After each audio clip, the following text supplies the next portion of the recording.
And there we go. So, good evening.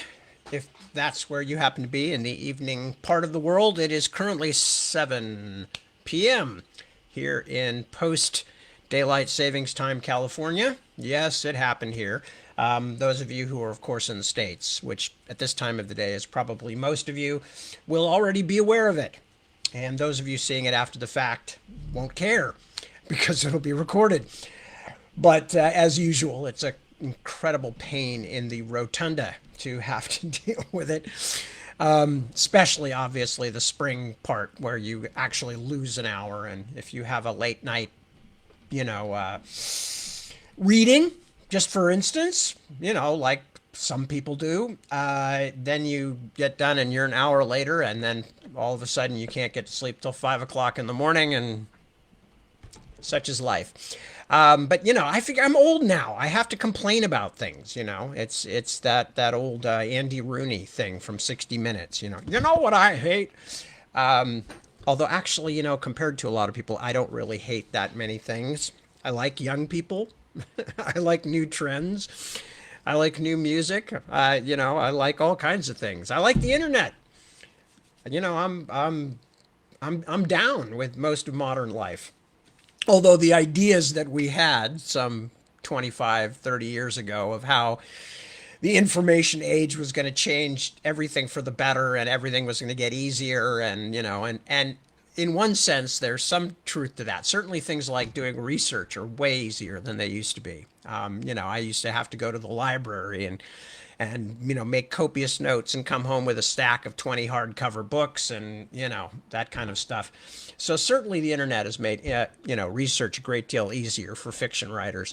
On the other hand, this whole thing about how email and the paperless office was going to save everything, it's no, because what happens, of course, as you all know, is that it just gets easier to send people things, to fire off messages, and of course the time in which we expect to get a result shrinks. So and I mean I'm part of it, right? If I send somebody an email about something, if I haven't heard back from them by the end of the day, I'm like, what's wrong? Are they angry at me? Did I send it to the wrong person? Whereas in the old days, well, I mean, we had telephones and stuff, so you could get a hold of somebody by telephone when telephones were tethered to part of your house. Oh, it's glorious being old. Anyway, so and what new? What to report? Nothing much really. As some of you have already noted online, it is my birthday tomorrow, which is not a big deal in and of itself, and I'm not soliciting birthday greetings. I never have time to answer them all, and it's very sad, and it makes me feel very guilty. So please don't feel compelled to happy birthday wish. I'm just mentioning it because it's on my mind at the moment, and a lot of what I'm doing is being filtered through that kind of thing. We had, as an example, we did something really nice last night, which is that we went out to dinner with some dear friends, old friends, Teresa and our friend Patty and our friends Barb and Doug, and had dinner. And that in and of itself was significant because we've done almost no socializing outside the house, off of Zoom or whatever, with anybody who wasn't our family. It's almost all been just, either Deb and I sneaking out somewhere or Deb and I and the kids all going out somewhere. So it was amazingly soothing and enjoyable to simply say, hey, we're going to drive over the hill and go have dinner with friends. And it was a lovely dinner. But here's the concomitant. Here's the thing that goes with it, which is that, part of it is the effect of the pandemic and that we haven't caught up with some of these folks in person for a while. And part of it was the kind of point in life that we've reached. But it's like for the first time, I realized, my God, we're having old people conversations. So instead of talking about like, oh, have you heard so-and-so's record, their new one, it's really great, or blah, blah, or what are you reading? What are you watching? It was all about like, so how'd your operation go? And how are your aging parents? And, are you able to find some help for them? And, it was all these like, older grown-up conversations. And while on the one hand I understand why they happen, because you generations move through these shared universes, and that's what links a generation. There's nothing else that links it. It's just being going through your life and your life phases at the same time. So on the one hand, there's that feeling of camaraderie, which brings that out, and you're going like, oh, they must be going through this thing too, But on the other hand, I definitely lament the fact that we so quickly fall into this kind of having well that we don't have any choice. I mean, one of our friends there had just had two different shoulder operations, and I, as you know, had one a couple of years ago, and so of course we're like swapping details. Well, did they give you this? Right? Did they use this drug? What did they rehook your shoulder with? Was it wire, or did you get part of a pig sinew? you know, and so on the one hand, I'm very grateful to see friends and to have these things to talk about. And of course, I was initiating these conversations myself. So this is not me saying, oh, and my friends are all acting like old people. No, this is me saying nature has made us act like old people. Because I don't feel that way, and this, by the way, this is not going to be an ongoing subject over the following weeks of reading or whatever. It's just, as I said, I'm thinking about it right at the moment, and it's funny, actually. Thank God it's funny. Thank God we can see the humor in these things, because otherwise mortality kind of sucks. It really does. It's not a great deal. I don't care what J.R.R. Tolkien thought when he said, "Oh, the humans, they have a special gift. They get to die." Thanks a lot, Professor Tolkien. I'd rather be an elf. Thank you very much. Anyway, what else to tell you about? I sent a shiver of panic through some of my dearest friends last night because I said I have something to the effect of that I have turned in the proofs for the Into the Narrow Dark, where I have finished the typeset proofs, which, as I told you last week, is one of the very last things that I have anything to do with in terms of getting the book finished for publication. And of course, several of my friends out there who've been helping with the book are out there doing various tasks that go into that process of correcting the typeset proofs. And so got a lot of feedback of like, oh my God, is our work for nothing? And I'm so sorry. I didn't mean it that way. And I haven't finished in that sense, that they have not gone to the publishers. What I meant to say is I have finished my turn through the book and will add on the other changes or suggestions or typos or whatever that people have caught to what I am going to be phoning in to my publisher, because it's a chunk of papers and there's no sense in this day and age of mailing things anymore. It's easier just to call them up and read them to them, and if I'd been willing to do it in electronic form, it would have been even easier still, because I would have just been doing it on a master manuscript. But for various reasons, including the pain that I was having in my wrists at the time, I just went, it's one task I can do the old-fashioned way and just get a sheaf of a printout of the thing. Plus, it's easy. I mean, I'm more used to seeing things that way. I do read on digital stuff, and I have a Kindle and Kindle account and various other reading accounts for digital books. So it's not like I can't do that, but it's just that when it comes to assessing a page, I've got decades of experience looking at a page in a printed book and being able to quickly make corrections in the margin and all that, and having to go through the whole process in a different mode. When really at this point, I just want to get back to Navigator's Children. I just said, no, I'll do it in paper, so please send it to me in paper. But anyway, so those of my friends out there who might have worried that we had put you to work for nothing, no, that was not the case. I just meant I was done with my turn, my pivot through the manuscript for like the third time in the last 5 or 6 weeks. Anyway, so anything else that I needed to mention? No, everybody basically is fine here. As I said, we actually left the house last night and then returned alive, which was a big revelation for the dogs, who have been so spoiled by the pandemic that when we leave the house for more than 3 minutes to go pick a package up off the front porch or something, any longer than that, and the dogs, especially large dog Johnny, just absolutely panic. So the they were so thrilled, as they always are, which is, let's face it, it's one of the reasons we have dogs.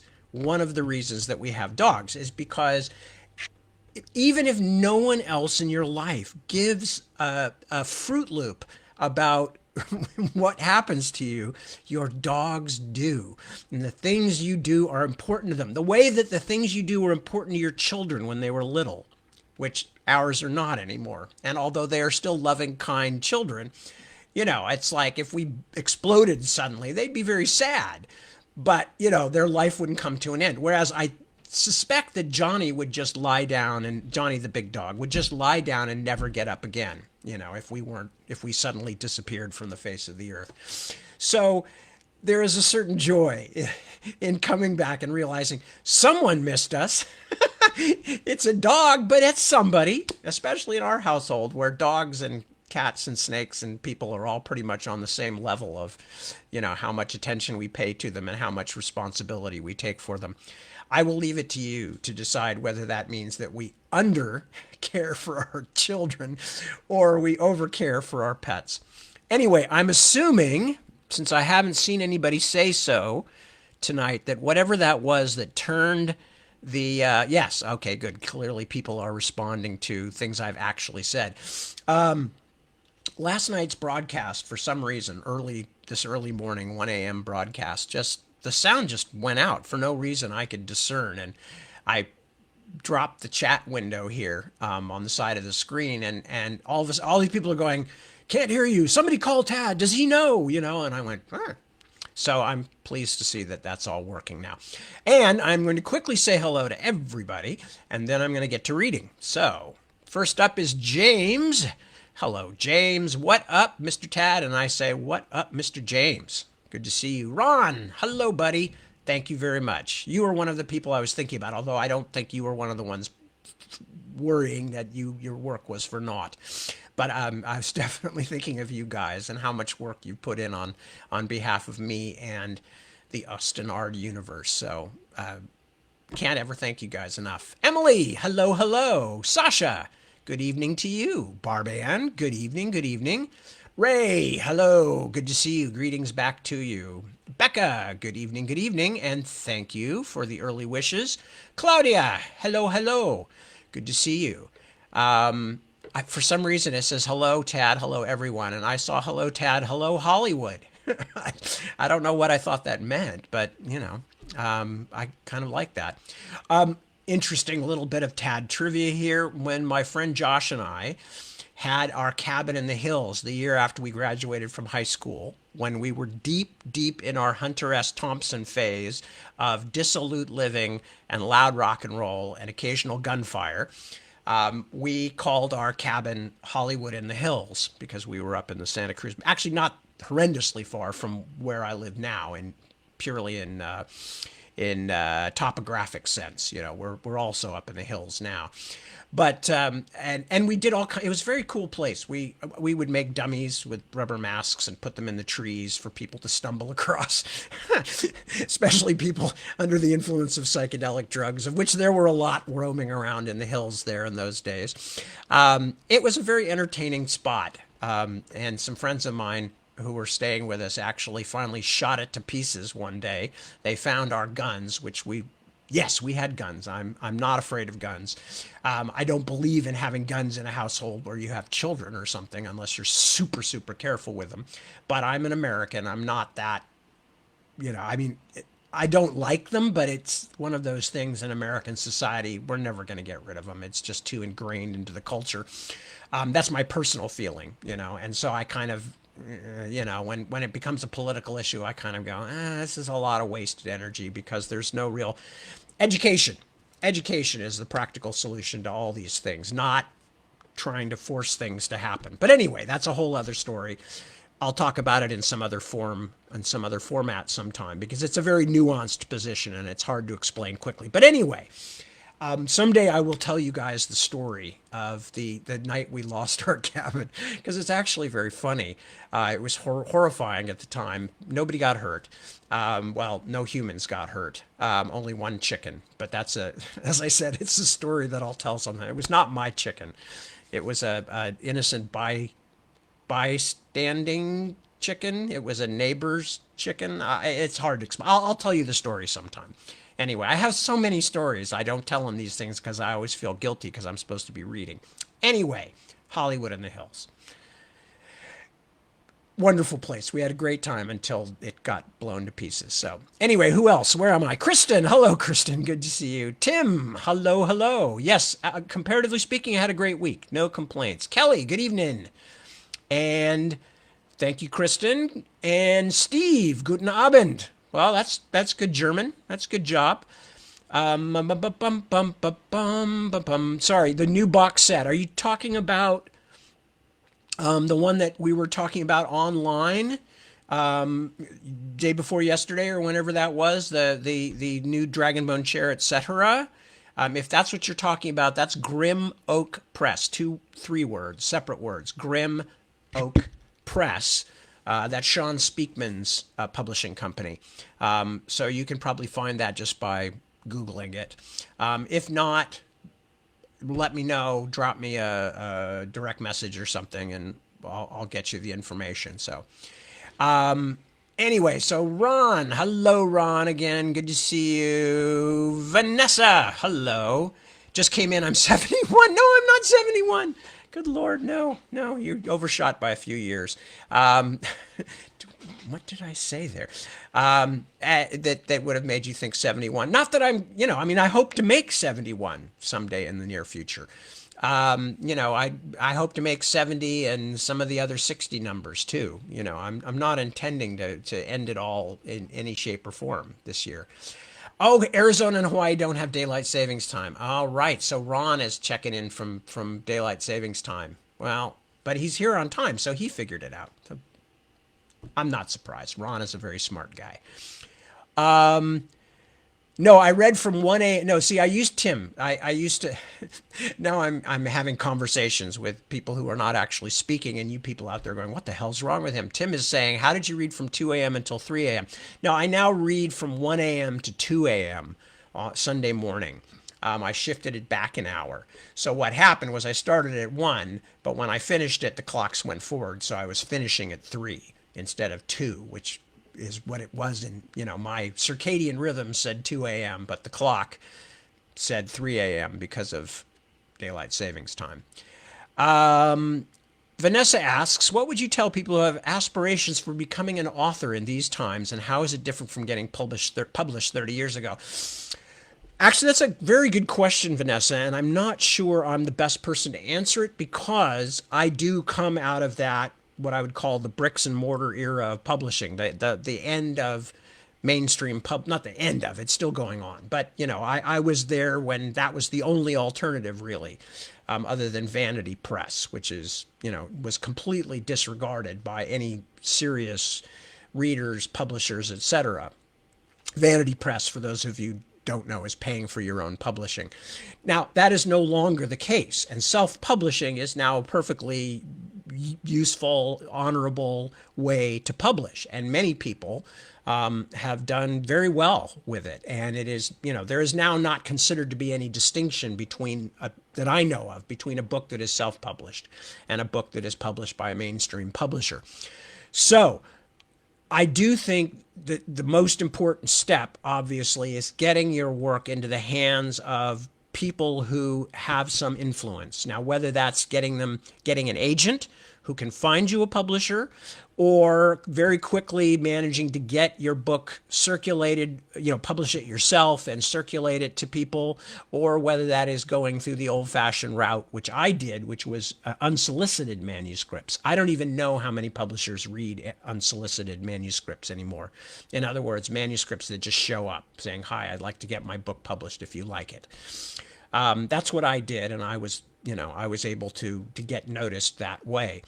I don't really know what the current state of affairs is, but there are a lot of writers' websites, and that's probably a better place to get up to the moment tips as to what's going on than anything I can give you, because I am still primarily working with what I call bricks and mortar publishers, actual publishing companies that have buildings and stuff like that, So, and there may be some other people actually in the audience tonight who could suggest something to you, or ask the question again on like my Facebook page, and in a separate thing that isn't connected to this. And then I will ask for people to send suggestions, or on my Twitter feed, either way.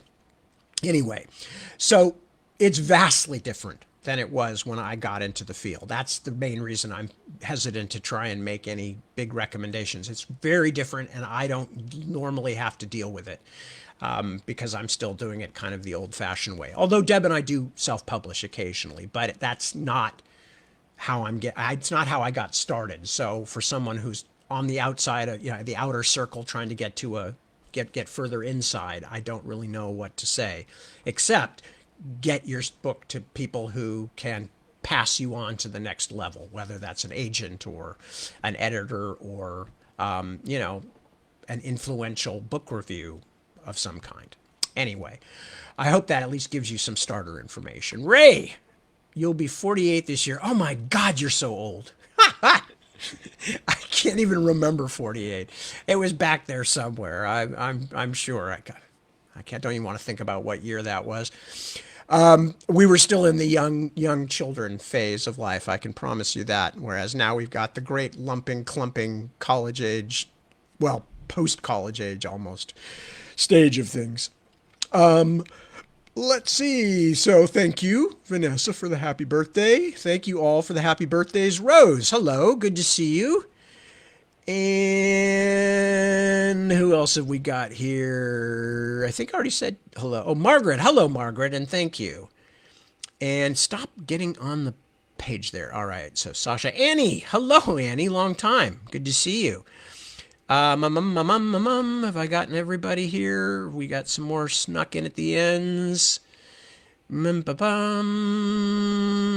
of course it's not scrolling. Mahmoud, hello. Yeah, we had daylight savings time, Mahmoud. We just been talking about it. So hello. Good to see you. Always a pleasure. And Mahmoud has posted a tip on chicken maintenance, which is, I have friends who raise chickens. My brothers raised chickens. In fact, his young, at the time, very young son they had a kind of a rust-colored one that his son named Radio Flyer, which many of you older Americans out there will remember as the name of those little red wagons that people used to have. And I always thought it was a great name for a chicken. Radio Flyer. Jeremy, other brother, says the Ides of Tad. Yes, it is. So please, all of you, however badly I do for you tonight, please do not all surround me in the portico of the Senate and stab me to death like they did Caesar, who technically that was the 15th. So, I'm the 14th. I share my birthday with two of my favorite people, Albert Einstein and Steph Curry of the Warriors, who is a very, very fine basketball player and seems to be a really, really good person as well. Man after my own heart, very family oriented. Has kids and they're his priority and all that, but he's also an amazing basketball player. So plays on our local team, for those of you who are not into sports ball subjects. Okay, so I am going to start reading. Finally, we ran a bit over tonight, but I got started explaining things. What was going on is that Rini and Kabu and Long Joseph, Rini's father, have been taken in temporarily, taken out of the shelter they were staying in after their flat block burned down. And they have been taken to the house of the late Dr. Van Bleek, where Jeremiah, the doctor's assistant, sort of caretaker, whatever he was, Jeremiah, has brought them in to keep them safe while they figure out what they're doing next. And kind of spontaneously in the late evening, Rini's dad has started singing an old Zulu children's song. So I'm going to just go back there for about a paragraph or so. Excuse me. The song went on for a long time. At last her father trailed off, then looked around the firelit room, shaking his head as though he surfaced from a waking dream. That was very, very nice, Papa. She spoke slowly, fighting the wine and dinner thickness in her head. She didn't want to say the wrong thing. It's good to hear you sing. I haven't heard you do that in a long time. He shrugged, a little embarrassed, then laughed sharply. Well, this man here has brought us to this big house, and my daughter cooked the supper. I figured it was my turn to pay for my keep. Jeremiah, who had turned from the fire to listen, nodded soberly as though approving the transaction. It reminded me of that time we went to Aunt Emma's. Do you remember? He grunted. The woman had a face like a bad road. Your mama got all the looks in that family. He stood. Going to get another beer. And your dancing was wonderful as well, Rini told Kabu. She wanted to ask a question, but hesitated, afraid she might sound patronizing. God, she thought, I have to be an anthropologist just to talk to my father and my friend. No, that's not true. Kabu is a lot harder to insult. Was that a particular dance? She finally asked. I mean, does it have a name, or were you just dancing? The small man smiled, his eyes crinkling almost shut. I danced some of the steps of the dance of the greater hunger. Long Joseph returned with 2 bottles and offered the second one to Kabu, who shook his head. Long Joseph sat down, a bottle in each hand, satisfied with the way his good manners had been rewarded. The small man stood up and walked to the photograph on the wall and traced one of the bright painted figures with his finger, then turned. We have 2 hunger dances. One is the dance of the little hunger.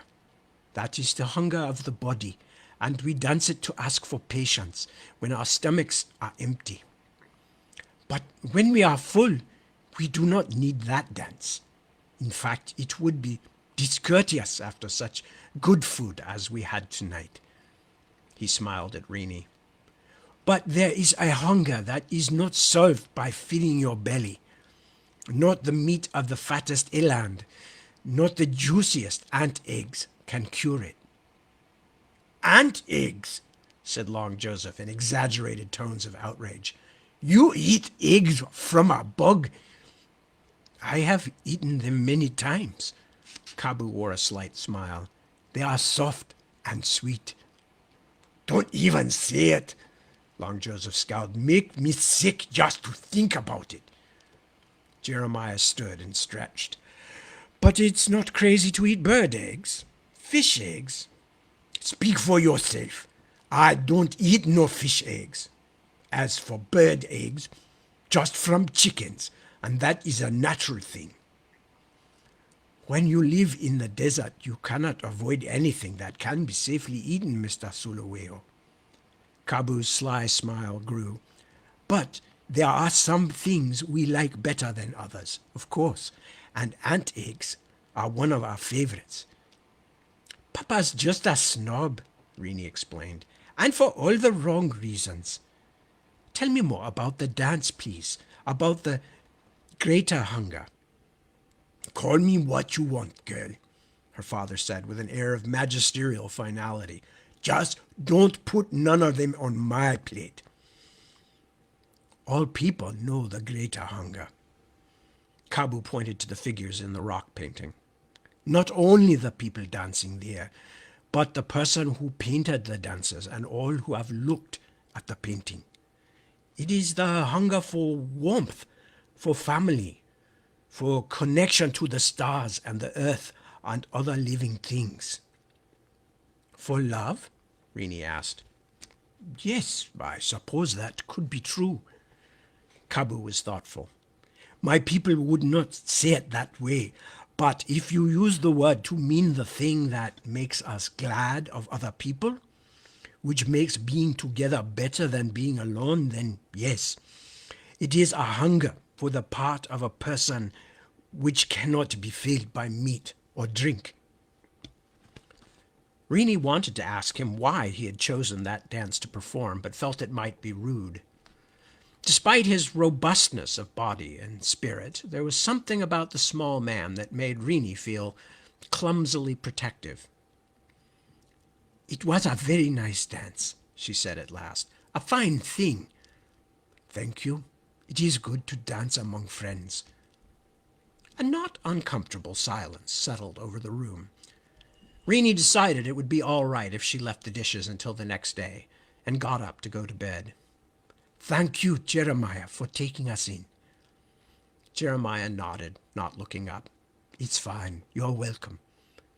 And Papa, thank you for the song." He looked up at her, a strange, half-yearning look on his face, then laughed.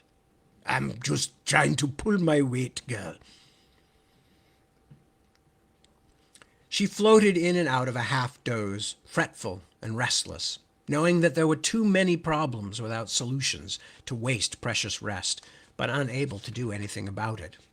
Sleep, and its welcome oblivion, stayed exasperatingly beyond reach. At last she surrendered and sat up. She switched on the lights, then switched them off again, preferring darkness. Something that Kabu had said kept coming back to her, running through her disordered thoughts like the chorus of a popular song. "The thing that makes us glad of other people, which makes being together better than being alone." But what could she and a few others hope to do in a situation like this? And why did it have to be her in the first place? Why didn't anyone else ever take responsibility? She thought of her father, just 2 doors away, and only the pleasant evening they had just spent allowed her to fight down a hot surge of resentment. No matter how hard she had been working and how little sleep she got tonight, he would be quick to complain if there was no breakfast waiting for him when he got up.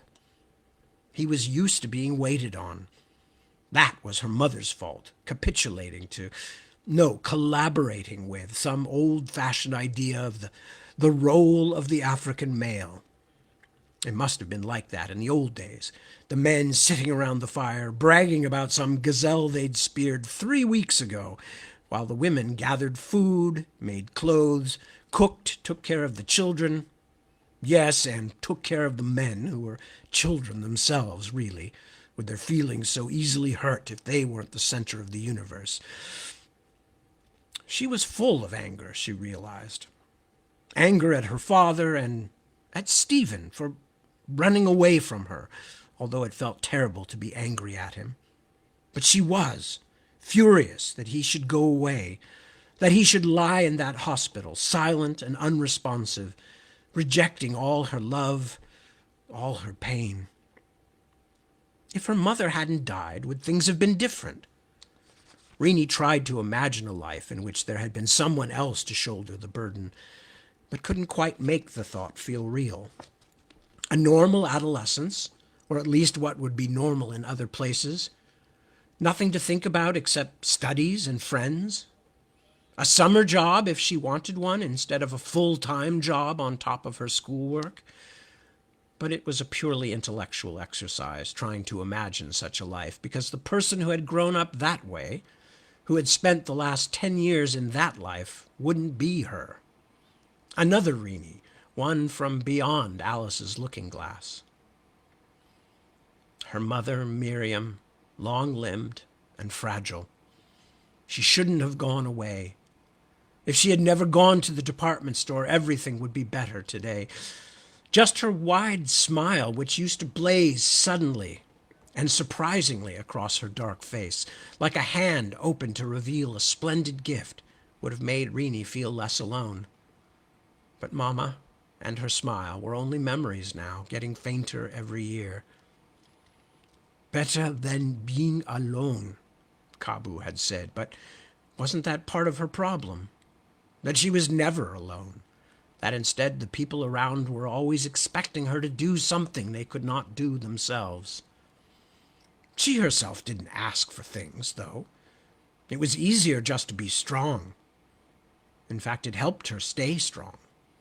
To admit she needed help might lead to losing her ability to cope.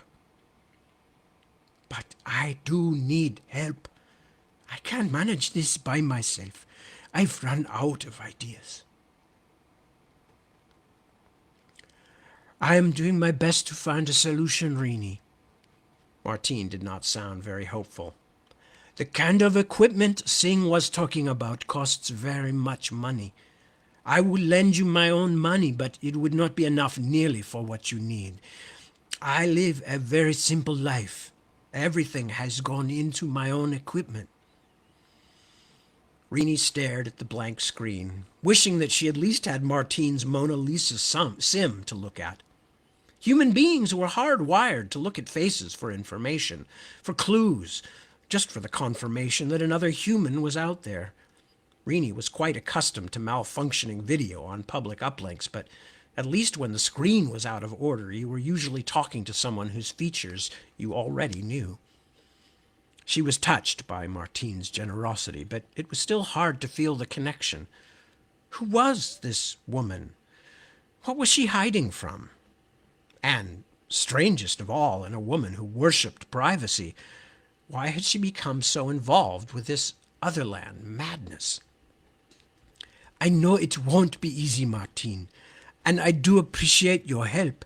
I just can't let Stephen go without a fight. I have to find out what happened. Find out who did this and why. And how are you, Rini? Martine asked suddenly. What? Oh, fine. Confused. Tired. But in yourself, how are you? Rini abruptly saw the blankness of the screen as something else, the dark window of the confessional. She was tempted to tell the Frenchwoman everything, her obsessive fears about Stephen, her ridiculous mothering relationship with her own father, her actual terror of the forces they seemed to have engaged. All these things pressed down on her like a collapsing roof, and it would be good to have someone to complain to. There were moments when she felt the other woman, despite the self-created mystery surrounding her, could be a real friend. But Rini was not ready to trust that deeply, however much she might already have put her life in Martine's hands. There was a fine line between ordinary desperation and the complete loss of self-control. I'm fine.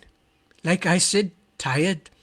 Call me if you find out anything, or if you hear from our friend the anchorite. Very well. Good night, Rini. Thanks again.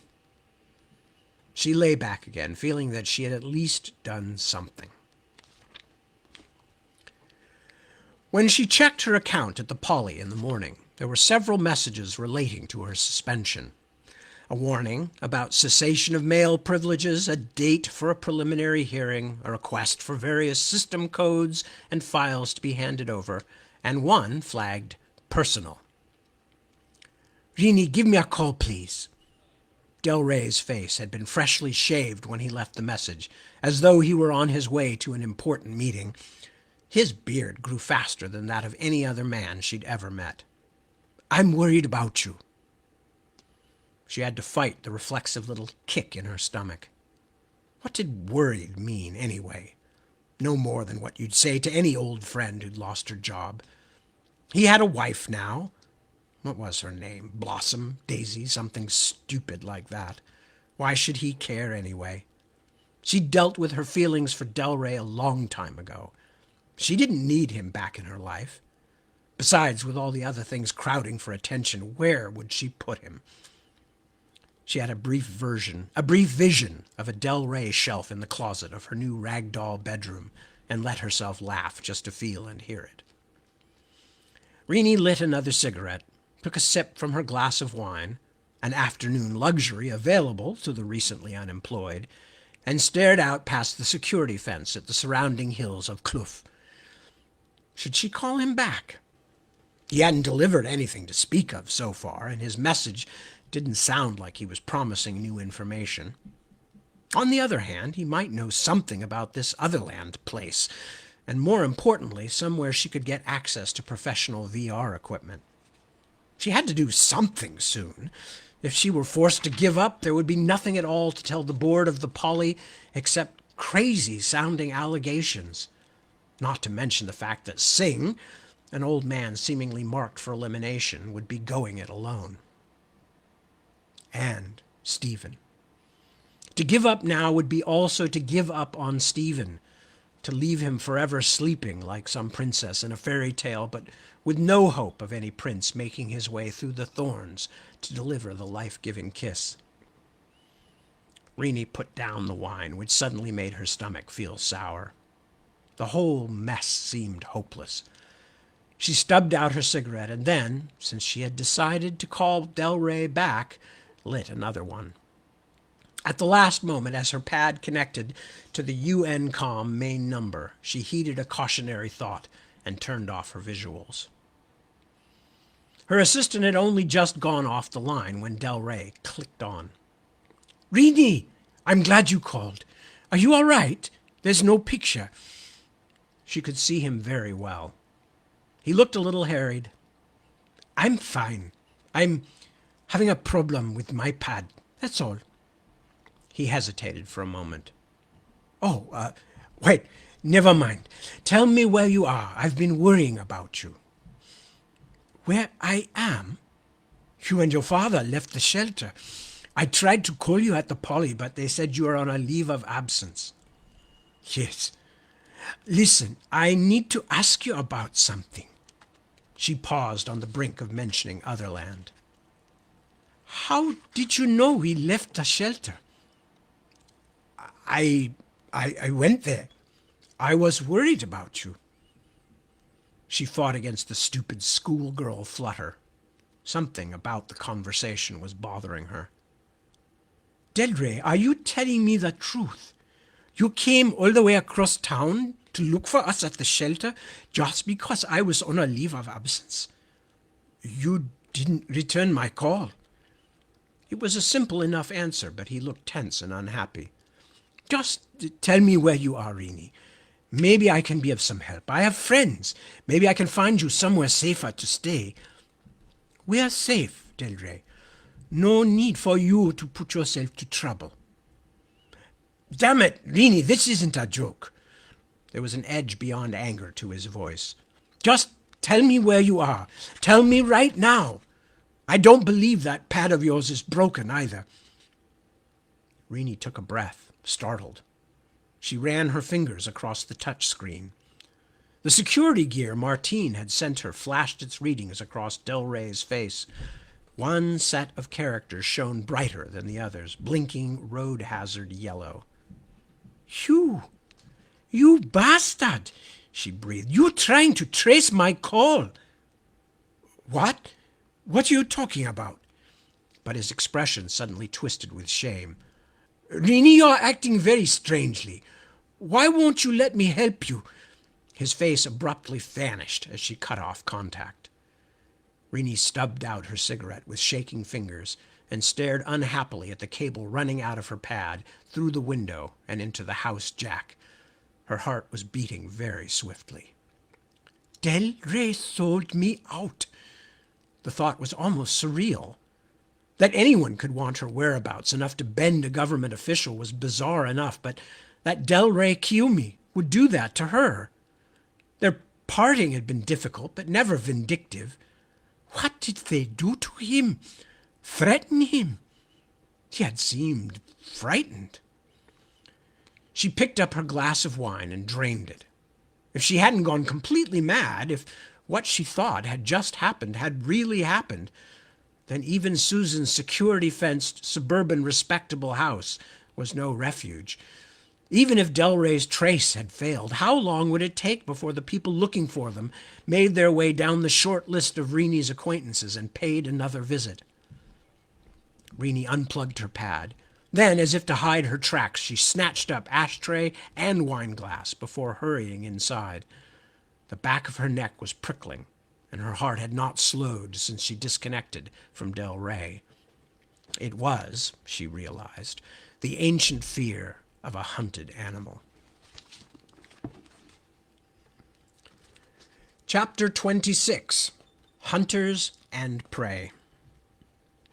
Netfeed, music. Horrible animals bring back classic sound. Visual, clip from One Way for You to Be. Voiceover. Saskia and Martinus Benchlow, founding members of my family and other horrible, horrible animals, say they are taking their one-time diamond-selling Flurry group in a new and classical direction. Visual, Benchlow's at home with guns and peacocks. Saskia Benchlow. We're going for the classic guitar sound of the 20th century. People who say it's just a gimmick, Martinus Benchlow, they gracelessly squat. Saskia Benchlow, gracelessly. They're utterly cheese-seen. We're bringing something back, follow? But we're making it our own. Segovia, Hendrix, Roy Clark, that far classic sound. I think I better go now, she said. She didn't want to look at him because it made her feel funny. But you just arrived. Ah, but of course you're still grounded, aren't you? So you can't take too long returning from school. He frowned a little. He looked sad. Is it also because you're afraid I'm going to ask you to do something bad? Christabel didn't say anything. Then she nodded her head. Mr. Sellers smiled, but he still looked sad. You know I'd never do anything to hurt you, little Christabel. But I am going to ask you to do some things, and I want you to keep them secret. He leaned forward, his funny, melted face very close to hers. Listen to me. I'm running out of time, Christabel. I'm ashamed at having to ask you to break your parents' rules, but I'm truly desperate. She wasn't quite sure what desperate meant, but she thought it meant in a hurry. Mr. Sellers had sent her a secret message on her desk screen at school, asking her to come over today. Christabel had been so surprised to see it where her subtraction problems had been a second before that she almost hadn't noticed that her teacher was coming over. She had just managed to turn it off before Miss Carmen reached her, then had to sit quietly while her teacher scolded her for not working. If you don't want to do them, the old man continued, then you don't have to. I'll still be your friend, I promise. But even if you won't do these things for me, please, please don't tell anyone I asked you. That's very important. She stared. She had never heard Mr. Sellers talk like that. He sounded scared and worried, like her mother when Christabel fell down the front steps in their old house. She looked at his yellowy eyes, trying to understand. What do you want me to do? I'll tell you. It's just 3 things. Like in a fairy tale, Christabel. 3 tasks that only you can do. But first I want to show you something. Mr. Sellers turned in his chair and reached for the table. He had to push the thick leaves of one of his plants out of the way so he could find what he was looking for. He held it out to her. Now, what's that? Soap? She wondered if he was going to eat some. She'd already seen him do that. Ah, yes. It's one of the bars that you brought me. But it's more than that. Here, see this? He tilted the bar and pointed to a hole in one end. Now, look. He took the bar in both of his shaky hands and pulled it into 2 pieces, as though he were taking apart a sandwich. Nestled in the middle of the soap bar was a gray metal key. Pretty good trick, isn't it? I learned it from watching a prison movie on the net. How did it get inside the soap? She asked. And what's it for? I split the soap in half and made a carving of what I wanted, Mr. Sellers explained. Then I made this hole, see? And put the 2 halves together, then poured in some hot metal. When it cooled, it made a key, and I'm about to tell you what it's for. That's one of the 3 jobs I have for you, Christabel. Well, are you ready? Are you ready to hear them? Christabel looked at the key lying on the soap like it was a mattress, like the key was sleeping until she woke it up like Prince Charming. She nodded.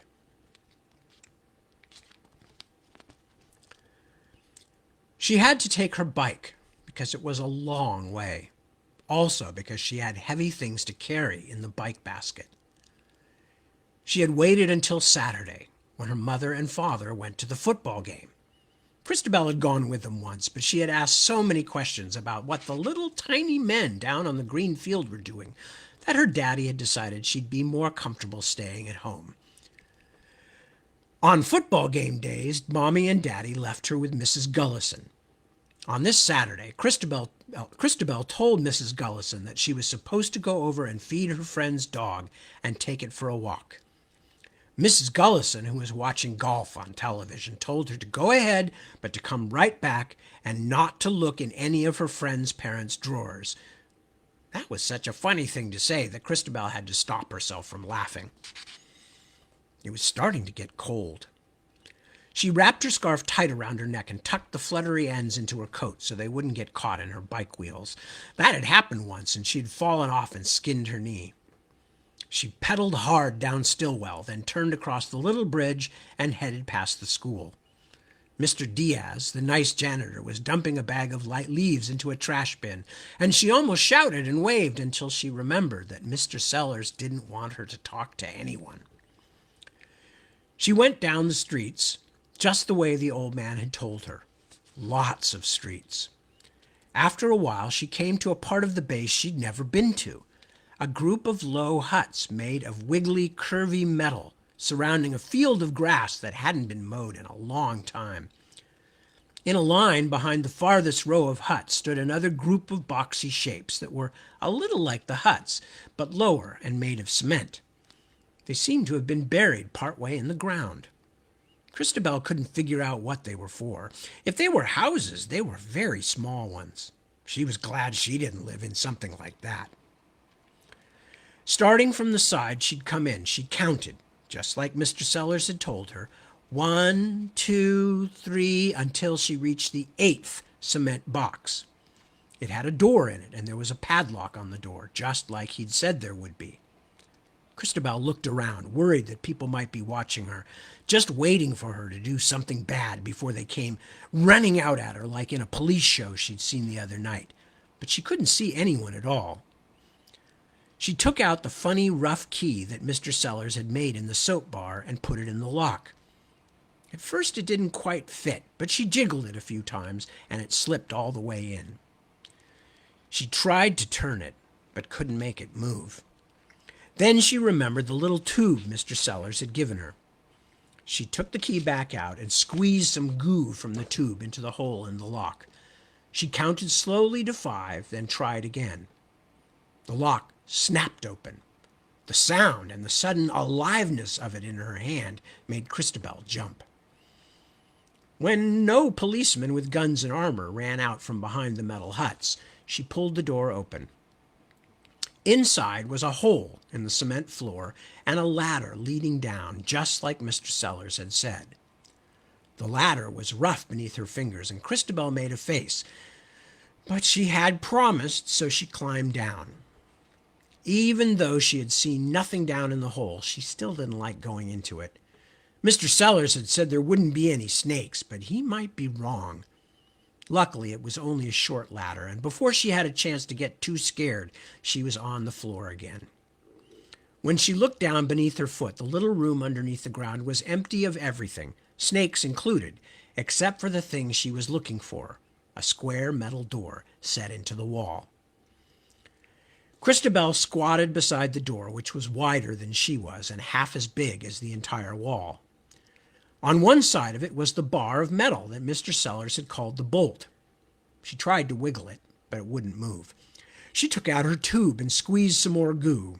She couldn't remember exactly where Mr. Sellers had said to put it, so she kept squeezing all over the bolt until the tube was empty. She counted 5 again, then tried to wiggle it once more. At first it didn't seem like it was moving. After a while, she thought she felt it quiver just a little, but it was still stuck. After a while, she thought got it. She sat and thought for a while, then climbed back up the ladder. She peeked out the door to make sure there was still no one watching, then climbed out of the cement box. It only took her a few moments to find a big enough rock. Christabel only had to hit it a few times, then the little sticking out piece on the bolt suddenly tipped down and she could slide the whole thing back and forth. She pulled it as far back in the slot as it would go, like Mr. Sellers had told her, then clambered back up the ladder toward the afternoon sunlight. Pleased with herself for being brave and for successfully doing the first thing the funny old man had asked, she stood beside her bike and stared at the cement box. It was locked again, and the key was back in her pocket. It was a secret thing that only she and Mr. Sellers knew about. It gave her a tickly, excited feeling. Now there were only 2 more jobs left to do. She put on her storybook sunglasses for a moment to read Mr. Sellers' list again. She looked at her Otterworld watch. Pick-a-Pick, the otter prince, was holding the numbers 1400 between his paws, which meant she had 15 minutes to get to the next place. She checked the grocery bag in her bike basket to make sure the bolt cutters were still there, then climbed onto the seat and pedaled away. I'm going to just start this next section, but there's no way we're going to get this read tonight. Except for the tip of his nose and the tops of his cheekbones, Yakubian's face had gone pale with fury, a full shade lighter than his normal olive complexion. Say that again, slowly, so I can tell your next of kin what you look like just before I tore your face off and ruined any chance for an open casket funeral. Young Tanabe showed him a cool smile. I'll be happy to say it again, General. All non-telemorphics personnel going into the lab, all, will be searched, period, by orders of Mr. Wells. If you have a complaint, sir, you should take it up with Mr. Wells. But you aren't going into this lab complex any other way. Sorry, General. And if I don't consent to a search? Then you either wait here or, if you become too disruptive, we have you escorted out. Sir, with respect, I don't think you want to mess with our security people. Tanabe casually indicated 2 very large men standing beside the doorway, who were listening to the conversation with a certain professional interest. That part of their bulk was due to the rubberized electrocatalytic body armor under their casual suits did not lessen the effect. In fact, General, here at TMX we've got at least a half-dozen security men who are veterans of your command. You would recognize the quality of their work. Yakubian glowered, then seemed to make a visible effort to disengage. I hope you enjoy this. Go ahead. Tanabe summoned the guards with a flick of his head. While they made a quick and thorough investigation of the general's person, Wells's assistant stood back, arms folded. Enjoyment has nothing to do with it, sir. I have my job, just like your men have theirs. Yeah, but I can have my men shot. Tanabe smiled again. Maybe my boss will give you an unexpected Christmas present this year, General. One of the guards pulled Yakubian's gold cigar case from his pocket. Not this, sir, unless you want to wait half an hour while we have it and its contents checked out. My God, is the crazy old bastard even afraid to have an unlit cigar in the same room with him? Tanabe took the cigar case. Your choice, General. Yakubian shrugged. Jesus. Okay, little man, you win. Take me in. Wells waited with some amusement until Yakubian had finished swearing. I'm sorry, Daniel. If I'd known you'd be so upset, I would have come out and searched you myself. Very funny. After all this bullshit, it better be worth it. General's hand strayed to his pocket, but finding no cigar case, retreated like a hibernating animal wakened too early. His scowl deepened. What could you possibly have ready after only a couple of weeks? I mean, come on, Bob, even your brain boys can't be that quick. Boys and girls, Daniel, don't be so antediluvian. And no, we haven't done it in 2 weeks. More like 2 years.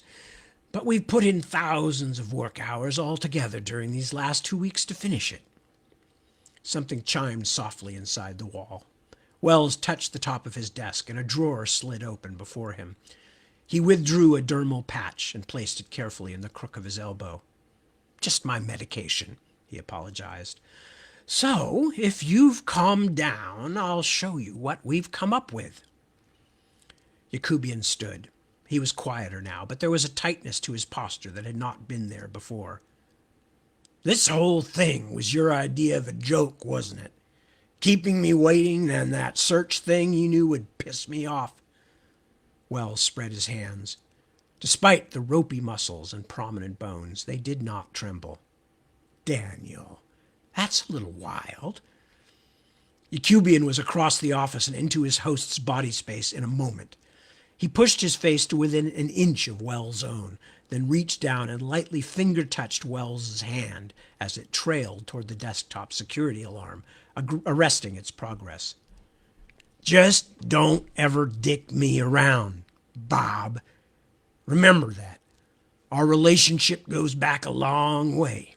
We've been friends even, but you don't ever want to find out what kind of enemy I can be.